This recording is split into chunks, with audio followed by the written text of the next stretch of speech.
اور اس کے بعد پھر ڈیٹیل ذکر آئے گا طالوت اور جالوت کی جنگ کا، جو آپ سمجھ لیں کہ بنی اسرائیل کی ہسٹری میں غزوہ بدر ہے۔ اور مزے کی بات ہے کہ غزوہ بدر میں جس طریقے سے 313 لوگ تھے صحابہ کرام علیہم رضوان میں، صحیح بخاری میں آتا ہے، اور بخاری کی اسی حدیث میں یہ آتا ہے کہ طالوت اور جالوت کی جنگ کے موقع کے اوپر بھی جو مسلمان تھے وہ 313 ہی تھے، اتنی بڑی فوج سے مقابلہ کرنے کے لیے، سابقہ امت مسلمہ بنی اسرائیل۔ اور یہ جنگ جو ہے وہ عین الجالوت کے اندر جنگ ہوئی، اور وہاں پر فتح حاصل کرنے کے بعد بنی اسرائیل کے ایک اور شاندار عہد کا آغاز ہوا سیدنا طالوت علیہ السلام کے ذریعے، اور پھر یہ 16 سال تقریباً انہوں نے حکومت کی۔ طالوت علیہ السلام نے اپنی بیٹی کا نکاح جو ہے وہ سیدنا داود علی نبینا علیہ الصلاۃ والسلام کے ساتھ کیا، اور آلموسٹ اس وقت ان کی عمر آپ سمجھ لیں 20 سال کے قریب تھی۔ پھر 40 سال تک، 16 سال تو طالوت نے حکومت کی، اس سے اگلے 40 سال سیدنا داود علی نبینا علیہ الصلاۃ والسلام نے حکومت کی، اور پھر ان کے بیٹے سیدنا سلیمان علیہ السلام جانشین ہوئے، اور ان کے بھی 40 سال بنتے ہیں۔ یعنی بنی اسرائیل کی جو خلافت راشدہ آپ کہہ لیں آلموسٹ، جو انبیاء کرام علیہ السلام بھی جس میں شامل ہیں، طالوت کے بارے میں تو کوئی کنسنسس نہیں ہے، اور غالب رائے یہی ہے کہ وہ پیغمبر نہیں تھے، ایک پیغمبر کے صحابی تھے سیدنا سموئیل نبی کے، جن کا ذکر بھی اشارتاً یہاں آئے گا نام کے بغیر، ڈیٹیلز ہمیں تورات کے اندر ملتی ہیں۔ داود اور سلیمان علیہ السلام دونوں پیغمبر تھے، دونوں کا دور حکومت 40 سال ہے، اور 16 سال آپ وہ ملا لیں تو آلموسٹ یہ 100 سال کی خلافت راشدہ بنتی ہے بنی اسرائیل کی۔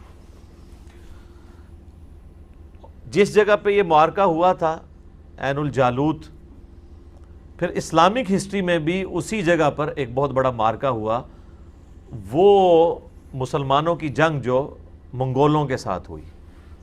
سلطان رکن الدین بیبرس نے پہلی دفعہ آپ سمجھ لیں شکست فاش دی منگولوں کو، ورنہ یہ آلموسٹ ان بیٹن تھے۔ اس کے بعد ہی پھر ان کا ڈاؤن فال بھی شروع ہو گیا۔ اس سے پہلے چھوٹی موٹی جھڑپوں میں انہیں ناکامیاں ضرور ہوئیں، لیکن اوورآل ہمیشہ آخری معرکہ منگولوں نے ہی فتح کیا سوائے اس ایک معرکے کے، اور یہ جنگ بھی اسی جگہ پر ہوئی۔ الم تر الی الملأ من بنی اسرائیل من بعد موسیٰ، کیا تم نے نہیں دیکھا اس گروہ کو جو بنی اسرائیل سے تھا موسیٰ علیہ السلام کے بعد، یعنی وہی جو میں نے بتایا سرائے سینا میں جن کی وہ پوری پرورش ہوئی، ایک ان کے یعنی آباء و اجداد تھے، اور ایک یہ لوگ تھے، اور اس کے بعد پھر 12 قبائل سے حکومتیں بنیں، پھر کافروں نے ان پہ حملہ کر کے بنی اسرائیل کی 12 حکومتیں بھی ختم کر دیں، پھر دوبارہ زوال کا ان کے اوپر پیریڈ شروع ہو گیا۔ تو اب دوبارہ سے عروج کی طرف جانے کے لیے انہوں نے کہا اذ قالوا لنبی لہم، جب انہوں نے اپنے وقت کے پیغمبر سے کہا لہم ابعث لنا ملکا نقاتل فی سبیل اللہ، کہ آپ ہمارے لیے کوئی ایک ایسا امیر مقرر کر دیں کہ اس کی سرکردگی میں ہم اللہ کی راہ میں جہاد کریں، کوئی بادشاہ سپہ سالار مقرر کر دیں۔ اب یہاں سوال پیدا ہوتا ہے کہ یہ وقت پیغمبر کیوں نہیں سپہ سالار بنا؟ یہ ہمیں یعنی اس کانٹیکسٹ میں تورات میں ملتا ہے کہ یہ یعنی سیدنا تورات سے مراد اولڈ ٹیسٹمنٹ، جس میں اگلے انبیاء کے صاحب بھی ہیں، ورنہ صرف تورات کی بات کریں تو وہ تو اس واقعے کے بعد نازل ہوئی ہے، داؤد علیہ السلام تو بعد میں منظر عام پہ آئے ہیں۔ اولڈ ٹیسٹمنٹ میں جو سموئیل پیغمبر کے جو صحیفے ہیں نا، اس میں یہ ملتا ہے کہ یہ سموئیل پیغمبر تھے۔ تو انہی کے نام کے اوپر وہ آپ کے ویسٹ انڈیز کا جو پلیئر ہے سیمیل، ہاں تو یہ کرسچنز کے ہاں یہ نام چلتا ہے بنی اسرائیل کی ہسٹری میں، ہم اسے سموئیل کہہ دیتے ہیں اردو کے اندر.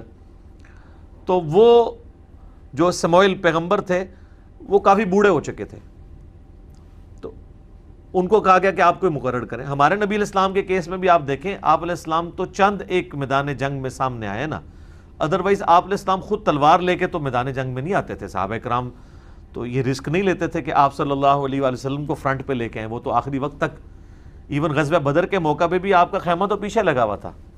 وہ تو احد کے اندر بھگدڑ مچ گئی تو کافر نبی علیہ السلام تک پہنچے.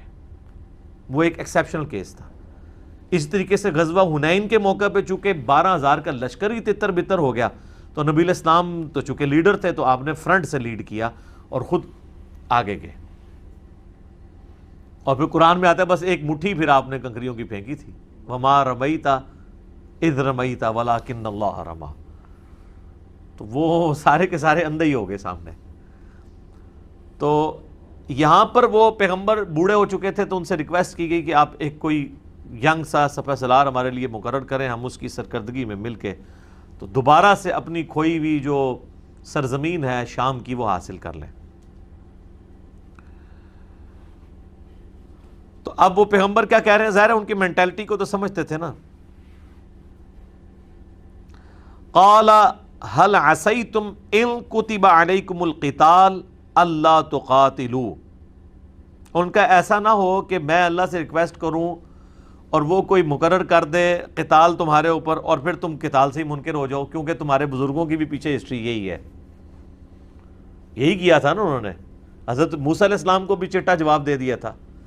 تو وہ ان کے ذہن میں ہسٹری تھی. قالوا وما لنا الا نقاتل فی سبیل اللہ. وہ کہنے لگے کہ یہ کیسے ہو سکتا ہے بھلا کہ ہم جہاد سے منکر ہو جائیں. وقد اخرجنا من دیارنا وابنائنا. جبکہ ہمیں ہمارے گھروں سے نکال دیا گیا، ہماری اولادوں سے ہمیں محروم کر دیا گیا. ان پہ اتنے ظلم ہم پہ کافروں نے کیے ہیں، تو اب تو ہمارے پاس کوئی اور چارہ ہی نہیں ہے کہ ہم اپنی سرزمین دوبارہ سے حاصل کریں. لیکن سر یہ نعرے ہی ہوتے ہیں، صرف پریکٹیکلی جب برا وقت آتا ہے نا تو معاملات کو لے کے چلنا بڑا مشکل ہو جاتا ہے. یہاں پہ بھی آپ دیکھیں کتنے لوگ گلے پھاڑ پھاڑ کے نعرے لگاتے ہیں، لیکن پریکٹیکلی جب دین پہ چلنے کی باری آتی ہے تو ان کے لیے چلنا مشکل ہو جاتا ہے. اور وہی ہوا، فلما کتب علیہم القتال. جب ہم نے ان پر قتال فرض کر دیا، تولوا الا قلیلا منہم. تو سب کے سب منہ پھیر گئے بجز چند لوگوں کے. واللہ علیم بالظالمین. اور اللہ تعالی خوب جانتا ہے ظالموں کو. یعنی کون سے مخلص لوگ تھے اور کون سے لوگ مخلص نہیں تھے، اللہ تعالیٰ خوب جانتا ہے ان کو. لیکن سر اس کے اگینسٹ ہمارے محبوب صلی اللہ علیہ وآلہ وسلم کو جو اصحاب ملے ہیں نا جی، ان کی کوالٹیز ایکسٹرا آرڈنری تھی. اور انہوں نے کسی موقع پر نبی صلی اللہ علیہ وآلہ وسلم کو پیٹھ نہیں دکھائی. ایک وقتی طور پر بھگدڑ کا مچ جانا غزوہ احد پہ یا حنین کے موقع پہ، یہ چند ایک چھوٹے چھوٹے واقعات ہیں. اوورال ایسا نہیں تھا.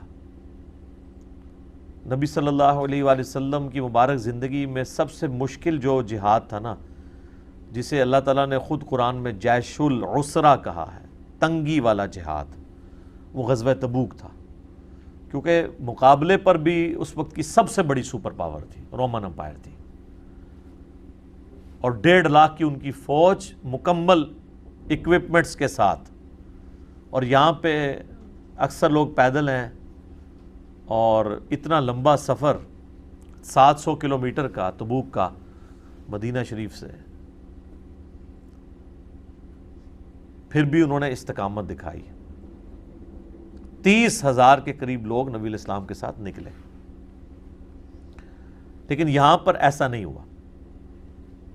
آپ دیکھیں کہ غزوہ بدر جب نبی علیہ السلام کے کیس میں ہوا ہے تو وہاں پہ بھی آپ علیہ السلام نے جب مشورہ کیا ہے تو صحابہ کرام نے یہی کہا تھا کہ ہم موسیٰ کے اصحاب نہیں ہیں کہ ہم آپ کو پیٹھ دکھا دیں گے. ہم آپ کے آگے سے لڑیں گے، دائیں سے بائیں سے، یہاں تک کہ ہم قتل ہو جائیں، ہم اپنے دشمنوں کو آپ علیہ السلام کے قریب تک نہیں آنے دیں گے۔ یہی وجہ ہے کہ اللہ تعالیٰ نے قرآن حکیم میں اصحاب رسول صلی اللہ علیہ وآلہ وسلم کی توصیف بیان کی ہے۔ محمد الرسول اللہ والذین معہ اشداء علی الکفار رحماء بینہم، اور پھر آگے اللہ تعالیٰ نے فرمایا کہ ان کی یہ خصوصیات کا ذکر ہم نے تورات اور انجیل میں بھی کیا تھا کہ بڑے کمیٹڈ لوگ آپ علیہ السلام کو ملیں گے، کیونکہ آپ علیہ السلام کو اللہ تعالیٰ نے قتال کے ساتھ، تلوار کے ساتھ مبعوث کیا تھا۔ آپ سے کام بہت غیر معمولی لینا تھا، غلبہ دین کروانا تھا، اور رومن اور پرشین امپائر کو اکھڑوانا تھا۔ اس کے لیے چیز ضروری تھی کہ آپ کے ساتھ ایسے لوگ ہوں جو قتال سے بھاگے نہیں، جان لوٹانے سے ڈرے نہ، دلیری کے ساتھ وہ اپنی جانیں جو ہیں وہ اللہ کے حضور پیش کرنے کے لیے تیار ہو جائیں۔ تو اس لیے نبی علیہ السلام کے جو صحابہ کی توصیف اگلی کتابوں میں آئی ہے نا، ان کی عبادت کے تذکرے، ان کی اللہ سے کمٹمنٹ کے تذکرے، اور سب سے ٹاپ آف دا لسٹ ان کا جہاد کا معاملہ، جو بعد میں مسلمانوں میں کمزوری آ گئی۔ صحابہ کرام کا سب سے بڑا جو ترہ امتیاز تھا نا، وہ ہے ہی جہاد اور قتال تھا، باقی ساری چیزیں چھوٹی ہیں ان کی زندگی میں۔ دیکھیں صحابہ میں تو کئی لوگ ہیں جن سے زیادہ نمازیں آپ لوگ پڑھ چکے ہیں اپنی زندگی میں۔ اکرمہ ابن ابی جہل فتح مکہ پہ مسلمان ہوئے ہیں 8 ہجری میں، اور جنگ یرموک میں 13 اور 14 ہجری کے اندر وہ شہید ہو گئے۔ تو کتنے سال نمازیں پڑھی ہیں انہوں نے؟ 6 سال، 6 سال کے روزے رکھے ہوں گے۔ تو آپ میں سے کتنے لوگ ایسے ہوگا 25-30 سال کے روزے یا نمازیں پڑھ چکے ہیں؟ ان کی زندگی میں جو ڈومیننٹ پہلو تھا نا، وہ یہ تھا کمٹمنٹ فار گاڈ، جان ہتھیلی پہ، اور اس وقت سب سے زیادہ ضرورت بھی اسی چیز کی تھی۔ جس طرح میں کہتا ہوں کہ اس وقت سب سے زیادہ ضرورت جو ہے وہ ہے جہاد بن نفس کی، کہ اپنے نفس کو اللہ کی اطاعت میں لگایا جائے، بے حیائی سے اور حرام کاریوں سے اپنے آپ کو بچایا جائے۔ یہ بہت بڑا فتنہ ہے اس وقت میڈیا کی وجہ سے، بچنا ان چیزوں سے۔ اس وقت قتال کی ازمائش سب سے بڑی ازمائش تھی، اور صحابہ اس میں پورے اترے۔ وقال لهم نبيهم ان اللہ قد بعث لكم طالوت ملکا۔ تو جناب دعا تو خود کروائی تھی، تو پھر اللہ نے اپنے وقت کے پیغمبر کو وحی کی، تو وہ ان کے نبی نے ان سے کہا کہ بے شک اللہ تعالیٰ نے طالوت کو تمہارا بادشاہ، تمہارا سپہ سالار مقرر کیا ہے۔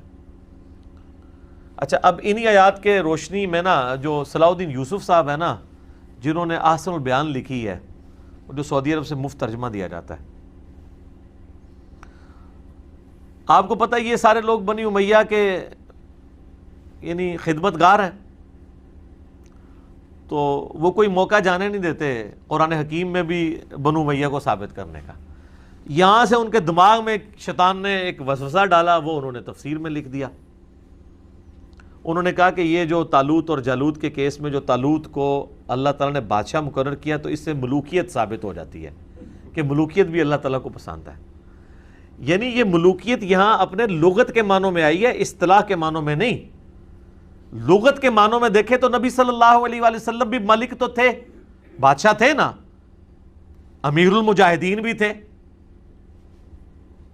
اور امام الموحدین بھی تھے۔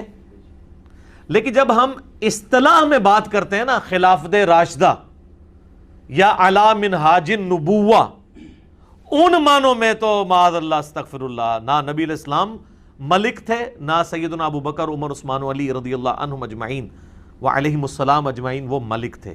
ان معنوں میں تو معاذ اللہ ہی ان کو گالی دینا ہے۔ اگر آپ اصطلاح کے معنوں میں ملوکیت لیں گے، اگر آپ لغت کے معنوں میں لیں گے، اس سے مراد حکمرانی ہے، وہ تو اللہ بھی بادشاہ ہے۔ زمین و آسمان کی، ملکوت السماوات والارض، زمین و آسمان کی بادشاہت کس کی ہے؟ اللہ کی۔ لیکن یہاں وہ اصطلاح والی ملوکیت کا لفظ نہیں استعمال ہو رہا ہوتا، بلکہ یہاں پہ لغت کے معنوں میں۔ تو لغت اور اصطلاح کا تو فرق ہے۔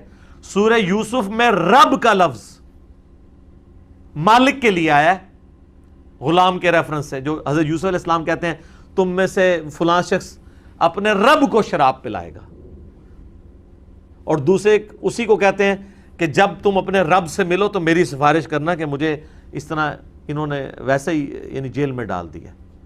تو وہاں رب جو ہے وہ لغت کے معنوں میں ہے پالنے والا، جیسے باپ بھی رب ہی ہے نا، پالنے والا تو ہے نا. رب ارحمہما کما ربیانی صغیرا، جس طرح بچپن میں انہوں نے ہمیں پالا تھا ماں باپ نے، اللہ تو بھی ان پر رحم فرما، سورہ بنی اسرائیل میں آتا ہے. تو یہاں پہ لغت کے معنوں میں رب آیا ہے. اصطلاح کے معنوں میں اگر رب کی بات کریں گے تو وہ پھر رب وہ ہے الحمدللہ رب العالمین. ٹھیک ہے، جس دا لوکی کلمہ پڑھ دے او محمد اور تے میاں محمد بخش اور، ٹھیک ہے نا. وہ نام ایک ہونے سے تو نہیں فرق پڑا. کتنے محدثین ہیں ان کے نام ہی محمد ہے. امام بخاری کا نام محمد ہے، محمد بن اسماعیل. امام باقر کا نام بھی محمد ہے. ابن سیرین کا نام بھی محمد ہے، محمد ابن سیرین. تو کتنے محدثین تابعین کے نام محمد ہے، لیکن ان نام سیم ہونے سے تو اصطلاح اور لغت کا تو یہاں ان کا دماغ چلا گیا جو اس سے. تو انہوں نے کہا بعض لوگ ملوکیت کو برا جانتے ہیں، تو قرآن میں تو اللہ تعالیٰ نے خود ایک بادشاہ مقرر کیا تھا. سر یہ جو طالوت کو بادشاہ مقرر کیا تھا یہ پیغمبر کی وحی کے ساتھ اللہ نے مقرر کیا تھا،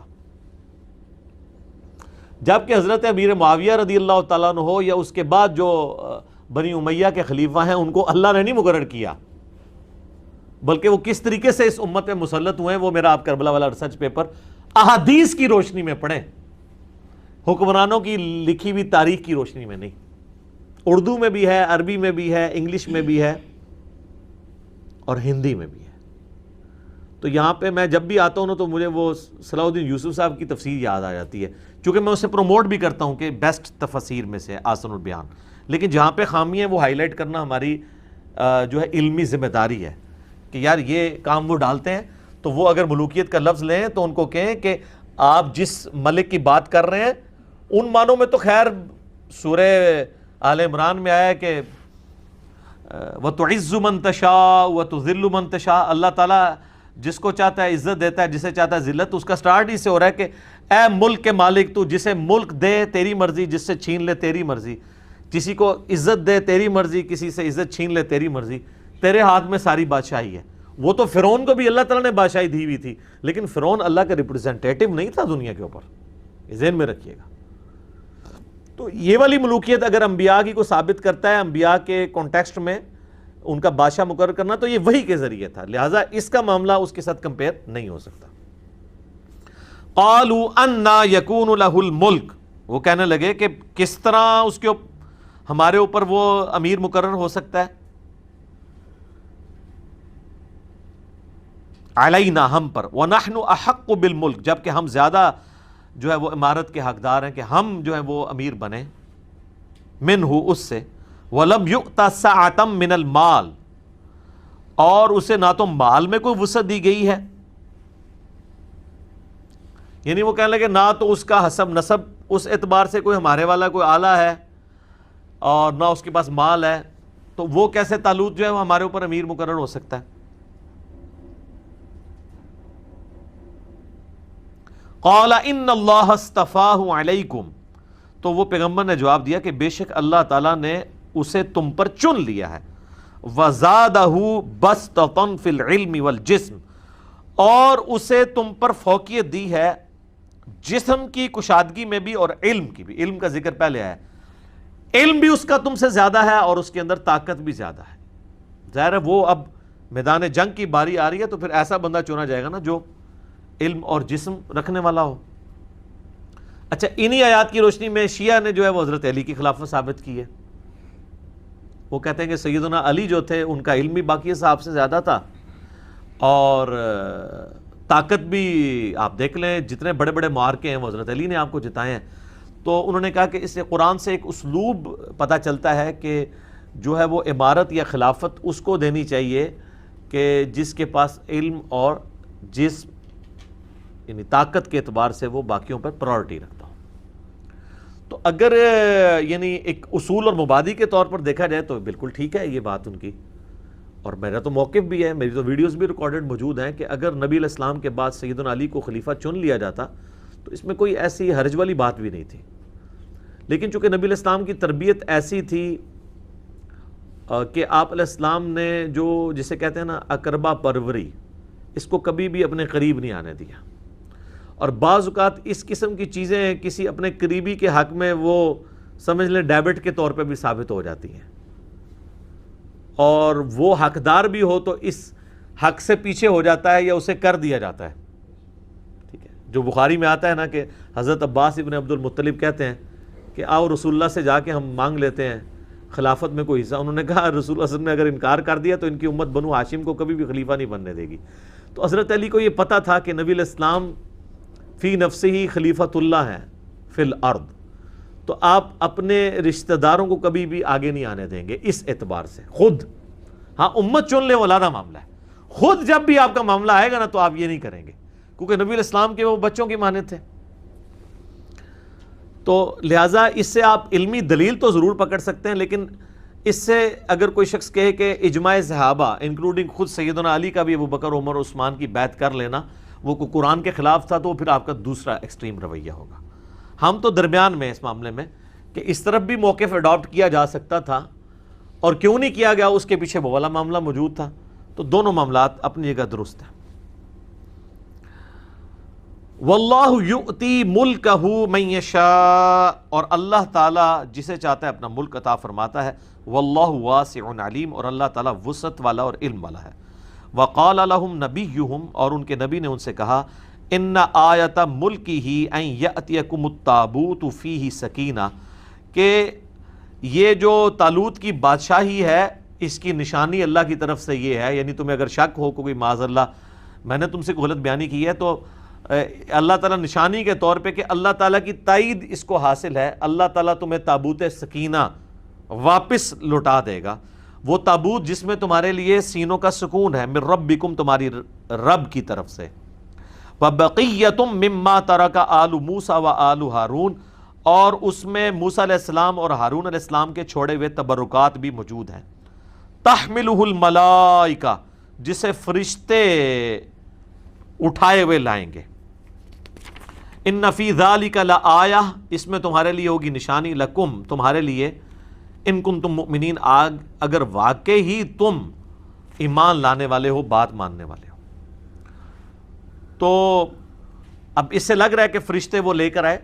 باقی اسرائیلی روایتوں میں آپ جائیں مسلمانوں کے تفسیر میں، جو میں نے کہا کہ ظاہری الفاظ تو یہی ہیں کہ فرشتے لے کے آئے، لیکن اس کے لیے کوئی نہ کوئی سبب تو بنتا ہے. تو وہ کہتے ہیں کہ جو کفار تھے نا وہ اس تابوت سکینہ کو بنی اسرائیل سے اٹھا کر لے گئے، تو جہاں وہ لے گئے وہاں پہ وبائی امراض اور بیماریاں آئیں. تو ان لوگوں کے دلوں میں اللہ نے یہ بات ڈالی ان کے کاہنوں کے ذریعے جس طریقے سے بھی کہ یہ اس تابوت کو یہ تمہارے لیے نحوست کے طور پہ ایسے چھوڑ دو. تو انہوں نے ایک بہت بڑے جو گڈھا تھا، ایک سمجھ لیں بیل گاڑی، اس کے اوپر اس کو رکھا اور ہانک دیا کہ وہ جدھر بھی جائے ادھر نکلے. تو وہ فرشتے اسے ہانک کے بنی اسرائیل کے پاس واپس لے. حالانکہ یہ بڑی پرانی بات تھی کہ وہ لے گئے ہوئے تھے. تو ایگزیکٹ اسی موقع پہ جب طالوت کو اللہ تعالیٰ نے مقرر کیا تو یہ پیغمبر نے پہلے ہی بتا دیا کہ بھائی، تو وہ فرشتے ان ڈاکٹر صاحب کا موقع پہ فرشتے ہانک کے لائے ہیں. وہی کہتے ہیں جی وہ تعریف کر رہے ہیں قرآن میں، وہ فرشتوں سے انکار نہیں کر رہے. اہل حدیث کہتے ہیں نہیں، ظاہری الفاظ میں لیں کہ فرشتے فزیکلی سامنے آئے. چلو اگر فزیکلی بھی آگے ہوں اینڈ رزلٹ سیم ہی ہے، اس کے اوپر بحث نہیں کرنی چاہیے. اس طرح کی تعویلات میں پہلے بھی بول چکا ہوں. بہرحال وہ لے کر آگے. اس میں کیا تھا؟ حضرت موسیٰ علیہ السلام کا عصا تھا، جو آج کل یہ پھر دوبارہ سے کہہ رہے ہیں ہم، یعنی بیت المقدس کی توسیع کے اعتبار سے وہ کہہ رہے ہیں اس میں نیچے تہ خانوں کے اندر تابوت سکینہ موجود ہے. تابوت سکینہ پہ میرا الگ سے ایک کلپ ریکارڈڈ ہے، آلموسٹ 5 لاکھ کے قریب یوٹیوب پہ لوگ دیکھ چکے ہیں. آپ تابوت سکینہ لکھیں یوٹیوب کے اوپر، وہ ویڈیو کھل جائے گی. آج میں اتنی ڈیٹیل میں نہیں جاؤں گا، بس موٹی موٹی بات کر رہا ہوں. تو اس میں عصا موسوی تھا. وہ آج اگر یہودی حاصل بھی کر لیں تو وہ کچھ کر تو نہیں سکتے، وہ حضرت موسیٰ کے ہاتھ میں ہی تھا معجزہ. حضرت موسیٰ علیہ السلام کی جبہ مبارک، آپ کی مبارک جوتیاں، اور ایک بوٹل کے اندر جو من ان کے اوپر، من و سلوا، سلوا تو وہ پرندے تھے نا جو وہ رات کے وقت شبنم کے قطرے نازل ہوتے تھے وہ جو ریگستان میں، اور وہ پھر میٹھی میٹھی بوندیاں یا وہ شکر کی گولیاں بن جاتی تھیں. وہ چند ایک تبرکات بزرگوں کے وہ چلتے آ رہے تھے، یعنی یہ وہ اصل والے تبرکات نبیوں والے. تو وہ اس کے اندر موجود تھے. اور بنی اسرائیل کا یہ عقیدہ تھا کہ جس جنگ میں ہمارے پاس اگر یہ ہوگا تو ہمیں فتح نصیب ہو جائے گی. لیکن دیکھ لیں وہ آ بھی گئے، پھر بھی لڑنے کے لیے تھوڑے لوگ ہی گئے ہیں. اب وہ جناب کنکلوڈنگ آیات آ رہی ہیں. فلما فصل طالوت بالجنود، جب طالوت علیہ السلام اپنی فوج کے ساتھ روانہ ہوئے تو انہوں نے اپنی اس فوج کو کہا قال ان اللہ مبتلیکم بنہر، ان قریب اللہ تعالیٰ تمہیں ایک پانی کی نہر کے ذریعے آزمائے گا، فمن شرب منہ فلیس منی، تو جس نے وہاں سے پیٹ بھر کے پانی پی لیا تو وہ مجھ سے نہیں ہوگا، ومن لم یطعمہ فانہ منی، اور جس نے پانی نہ پیا وہ مجھ سے ہوگا، الا من اغترف غرفۃ بیدی، ہاں اگر ایک پانی کا چلو سے جتنا پانی جو تھوڑا سا پی سکتے ہو، ایک دو چلو، اس کی اجازت ہے۔ ظاہر ہے وہ اتنا ٹف سفر کر کے آئے تھے اور پیاس سخت لگی ہوئی تھی، اب وہ اگر اونٹوں کی طرح پانی پینا شروع کر دیتے تو آگے جنگ انہوں نے کیا لڑنی تھی؟ کہتے نا بھوکھا شیر جڑا صحیح لڑتا ہے، تو اگر پانی پی لے تو بندہ، جس طرح آپ بھی افطاری کے بعد جب 3-4 گلاس پھڑکا جاتے ہیں ادھر ہی گر جاتے ہیں نا، تو اللہ تعالیٰ نے آزمایا کہ پیاس بھی تھی لیکن پانی بس اتنا کہ جسے کہتے ہیں کلی کرنے کے برابر، تھوڑا سا ایک حلق تر کرنے کے لیے، کیونکہ آگے جنگ کرنی ہے۔ اب اتنی پیاس ہے تو پیو گے تو پھر تو بیٹھ ہی جاؤ گے ادھر، بس وہی ہوا۔ فَشَرِبُوا مِنْهُ إِلَّا قَلِيلًا مِنْهُمْ، تو اکثریت نے پانی گھٹا گھٹ پی لیا، چند لوگوں نے، اور وہ بخاری میں آتا ہے 313 لوگ تھے، جس طرح صحابہ بدر 313 تھے، انہوں نے جو ہے نا وہ، لیکن وہ 313 نے پھر کایا کلب کر دی ہے۔ آج لاکھوں کے اجتماعات ہو رہے ہیں، دنیا میں کوئی فرق نہیں پڑ رہا، یہ فرق ہے، وہ 313 نہیں ہے۔ فَلَمَّا جَاوَزَهُ هُوَ وَالَّذِينَ آمَنُوا مَعَهُ، جب وہ اس نہر کو عبور کر کے جو ہے وہ طالوت کے ساتھی آمنا سامنا ہوا ان کا جالوت کے ساتھ، قالوا لا طاقت لنا اليوم بجالوت وجنودہ، تو اب دیکھ لیں بزدل لوگوں نے تو یہی کہنا تھا نا، زیادہ تر تو بزدل تھے جنہوں نے پانی بہت زیادہ پیا، وہ کہنے لگے آج تو ہمارے اندر کوئی طاقت نہیں ہے کہ جالوت کا مقابلہ کریں۔ اس کا قد بھی اتنا اونچا تھا کہ بنی اسرائیل کے لوگ اس کے ٹخنوں یا پنڈلی تک آتے تھے، ایڈی بڑی وہ بلا سی، تو اس کو کون گرا سکتا تھا؟ پھر اس نے زیرہ بھی پہنی ہوئی ہوتی تھی، فل زیرہ کے اندر ہوتا تھا، ایک آنکھ کا حصہ اس نے صرف چھوڑا ہوتا تھا جس سے وہ دیکھتا تھا، تو اس سے تو اکیلے سے کوئی نہیں لڑ سکتا تھا، اور پھر اتنا بڑا لشکر۔ قال الذین یظنون انہم ملاقو اللہ، لیکن وہ لوگ جنہیں یہ یقین ہے کہ مر کے اپنے رب کے پاس جانا ہے، وہ جو 313 تھے، وہ کہنے لگے کم من فئۃ قلیلۃ غلبت فئۃ کثیرہ باذن اللہ، اور کئی دفعہ ہوا ہے کہ چھوٹی سی جماعت نے بہت بڑے لشکر کو اللہ کے اذن سے شکست دے دی ہے، یہ تم کیا بات کر رہے ہو کہ اس کو ہم شکست نہیں دے سکتے؟ واللہ مع الصابرین، اور اللہ تعالیٰ صبر کرنے والوں کے ساتھ ہے۔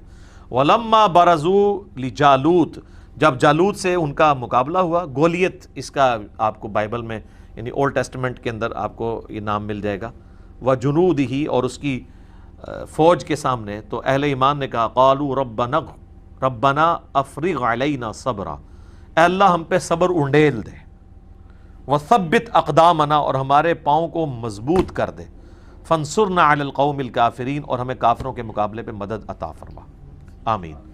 سر یہ دعا غزوہ بدر سے پہلے یہ نازل ہوا ہے سب کچھ، تو مسلمانوں کو بھی اللہ نے دعا سکھا دی تھی کہ تمہارے اوپر بھی بدر والا معاملہ آنے والا ہے تو تم نے یہی دعا مانگنی، پھر صحابہ کرام نے یہی دعا مانگی اور اللہ تعالیٰ نے مسلمانوں کو بھی فتح دی۔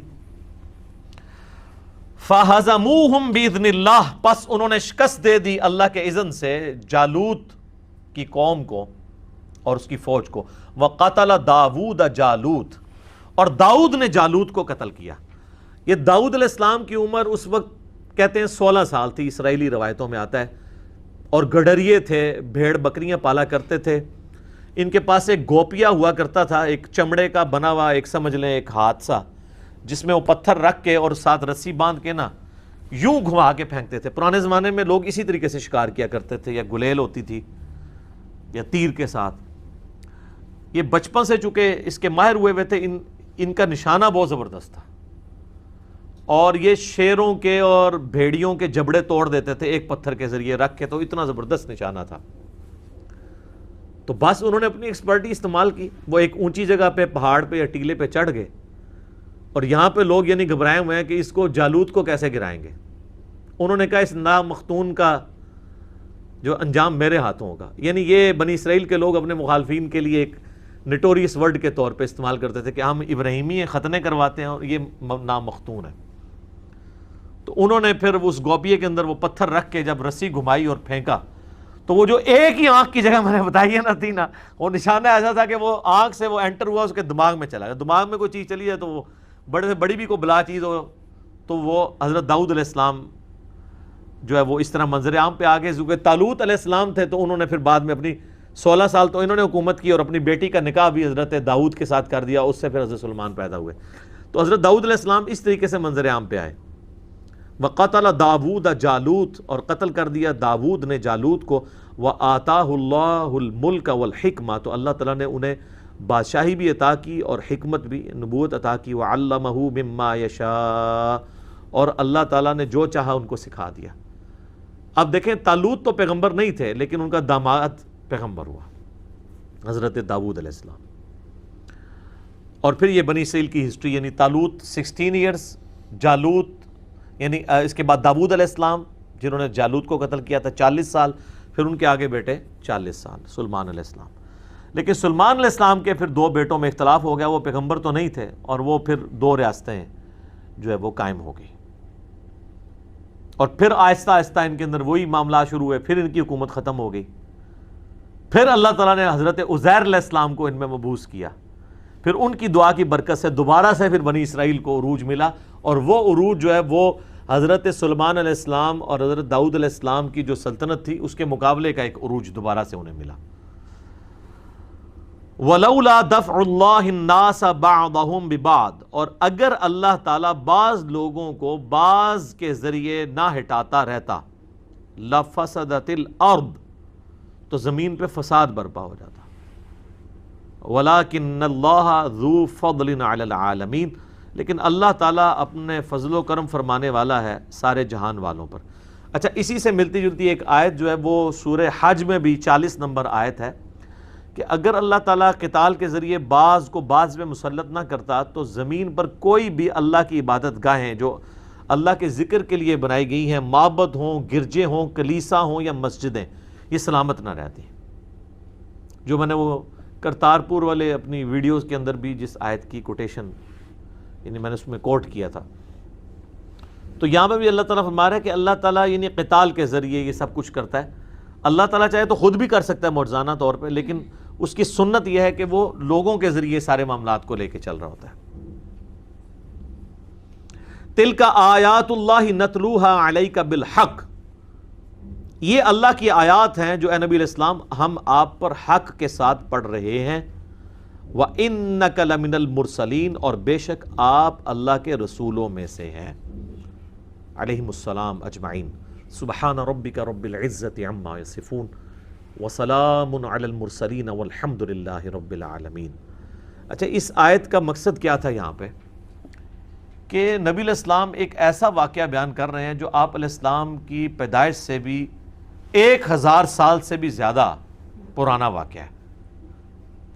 آپ علیہ السلام امی ہیں، لکھنا پڑھنا نہیں جانتے، اور بنی اسرائیل کی ہسٹری کے جو واقعات ہیں وہ کس طریقے سے پرفیکشن کے ساتھ بیان کر رہے ہیں، یہ اس بات کا ثبوت ہے کہ آپ علیہ السلام پہ اللہ کی طرف سے وحی نازل ہوتی ہے. یہ ہے تلک آیات اللہ نتلوها علیک بالحق، یہ اللہ کی آیات ہیں جو پڑھ پڑھ کے آپ کو بتائی جا رہی ہیں. آپ کی تو پیدائش سے بھی 1000 سال پرانا ایک واقعہ ہے. وہاں کیا ہوا تھا، کون کس کے سامنے آیا، کس نے کس کو شکست دی، کیا دعائیں کی، وہاں پہ تابوت سکینہ کیا تھا، یہ تو آپ کو پتہ ہی نہیں ہے. نہ یہ عرب کے کلچر کی چیز تھی جو حضور علیہ السلام کو بچپن میں کوئی سٹوری سننے سے ملی ہوتی. یہ اللہ کی آیات ہیں جو حق کے ساتھ آپ پہ تلاوت کی جا رہی ہیں، اور بے شک آپ اللہ کے رسولوں میں سے ہیں.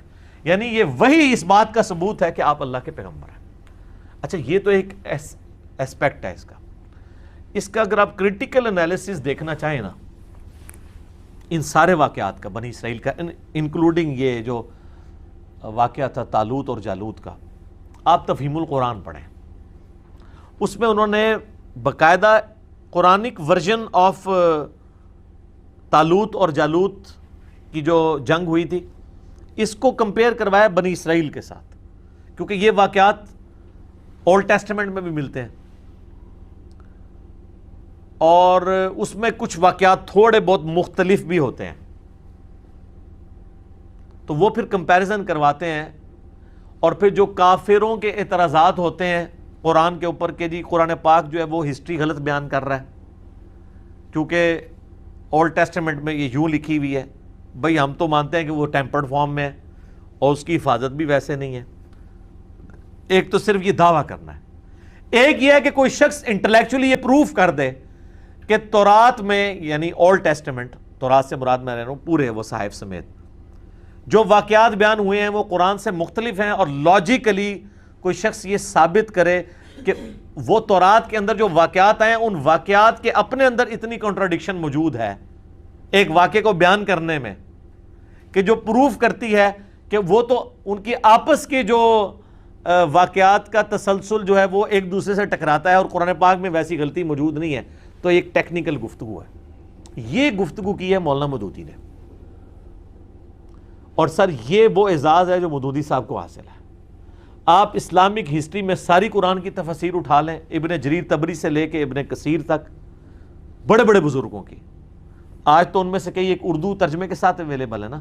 تفسیر ابن کثیر کے اوپر بہت لوگ کہتے ہیں نا جی بہت اچھی تفسیر ہے, میں بھی کہتا ہوں روایات کے اعتبار سے, لیکن تفسیر ابن کثیر میں ایک بہت بڑی جو خامی ہے نا وہ یہ ہے, ہمیں وہ کچھ عرصہ پہلے اکیڈمی میں امریکہ سے فون بھی آیا ایک بندے کا, اس نے کہا کہ جی ہم جب قرآن پڑھتے ہیں تو بنی اسرائیل کے واقعات ملتے ہیں, تو اور قرآن پاک اس کا ایک خاص واقعہ بیان کرتا ہے کہ جی یہود کے علماء سے پوچھ لو, تو جب ہم وہاں پہ جاتے ہیں تو ہم ان کو کیسے بتائیں کہ بھی تمہاری کتابوں میں یہ لکھا ہوا ہے.